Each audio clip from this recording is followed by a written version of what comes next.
السلام علیکم دوستو، آج ہم آپ کے ساتھ جو کہانی شیئر کریں گے اس کا نام ہے عقل کا استعمال۔ دوستو، یہ کہانی دو خرگوشوں کے بارے میں ہے۔ ایک دفعہ کا ذکر ہے کہ مولیوں گاجروں کے ایک کھیت کے کنارے دو خرگوش رہتے تھے۔ دونوں ایک دوسرے کے ساتھ بے حد خوش زندگی گزار رہے تھے۔ ان کی دوستی بڑی مضبوط تھی، ہر مشکل گھڑی میں وہ ایک دوسرے کے ساتھ تھے۔ دونوں نے خوب اچھے سے زندگی گزاری۔ دونوں خرگوش سارا دن کھیتوں میں گھسے رہتے اور کھیت میں سے گاجریں اور مولیاں نکال کر خوب کھاتے رہتے۔ کھیت کا بوڑھا مالک ان سے بڑا تنگ تھا، کیونکہ وہ کافی گاجریں اور مولیاں کھانے کے بجائے خراب کر کے پھینک دیا کرتے تھے۔ کھیت کا بوڑھا مالک انہیں پکڑنے سے معذور تھا، کیونکہ ان کے پیچھے تیز بھاگ نہیں سکتا تھا۔ اس نے کئی بار کوشش کی کہ وہ خرگوش کو کسی طرح وہاں سے بھگا دے، مگر وہ ہمیشہ ناکام رہا۔ بالآخر ایک دن کھیت کے مالک نے خرگوش کی حرکتوں سے تنگ آ کر یہ فیصلہ کیا کہ وہ آئندہ مولیوں اور گاجروں کا کھیت نہیں اگائے گا، کیونکہ تمام فصل خرگوش کی وجہ سے خراب ہو جاتی تھی۔ کھیت کے مالک نے موسم سرما کے آغاز میں گوبھی کی فصل کی کھیتی کی۔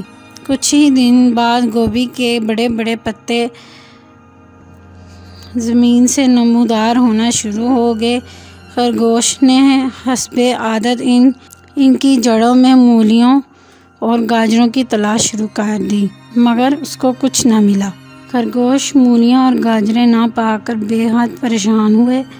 مجبوری کے عالم میں وہ غذا کی تلاش میں ادھر ادھر نکل جاتے اور کچھ نہ کچھ ڈھونڈ کر گزارا کر لیا کرتے۔ کچھ دن تو یوں ہی بیت گئے، پھر جاڑے کا سخت موسم شروع ہو گیا تو خرگوشوں کے لیے زندگی گزارنا دشوار ہو گیا۔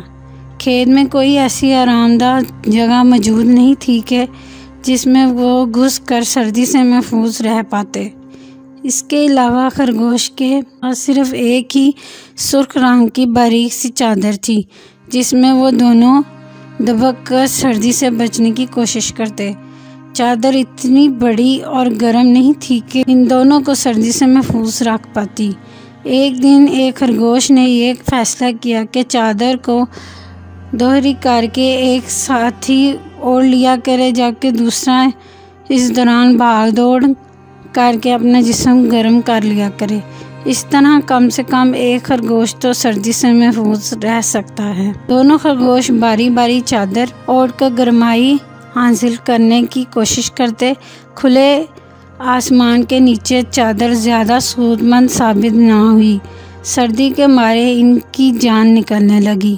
ایک دن ایک خرگوش کھیت کے نالے میں چادر اوڑھے ہوئے لیٹا پڑا تھا کہ وہاں ایک کھیت کا بوڑھا مالک آ گیا۔ اس کی نظر جب سردی سے ٹھٹرتے ہوئے خرگوش پر پڑی تو اس سے ترس آنے لگا، مگر جب اسے اپنی فصل کی خرابی کا خیال آیا تو اس نے منہ دوسری طرف پھیر لیا۔ گوبھی کے پتے ایسی محبوب غذا نہیں تھی کہ خرگوش انہیں خراب کرتے۔ بوڑھے مالک نے خرگوشوں کو بھگانے کی بجائے ان کو ان کے حال پر چھوڑ، وہ خود ہی سردی سے مر جائیں گے۔ ایک دن ایک خرگوش کی نظر کھیت میں لگے پتے پر پڑی تو اس کی نظر چمک اٹھی۔